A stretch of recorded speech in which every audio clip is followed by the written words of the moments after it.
तर काँग्रेस प्रदेशाध्यक्ष हर्षवर्धन सपकाळ यांनी भाजपवर टीका केली आहे। एमआयएम आणि भाजप दोघेही एकच असल्याचं सपकाळ म्हणाले। मुस्लिम लीग आणि जनसंघ स्वातंत्र्यापूर्वी इंग्रजांसोबत होता। हर्षवर्धन सपकाळ यांनी भाजपवर ही टीका केली।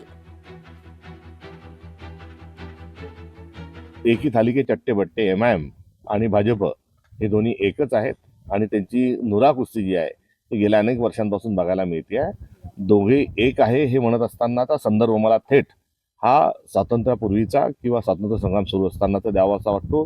मोहम्मद अली जिन्ना यांची मुस्लिम लीग आणि श्यामाप्रसाद मुखर्जी अर्थात आजची भाजप हे एक होते। मुस्लिम लीगचा मुख्यमंत्री होता तर उपमुख्यमंत्री श्यामाप्रसाद मुखर्जी हे भाजपचे होते। त्यामुळे यांचा हा जुना खेळ आहे, हा नवीन पद्धतीने नव्या चालीवर हा एमआयएमच्या माध्यमातून ते खेळत आहे। लोकशाही मराठी ऐका, पहा, जागरूक रहा।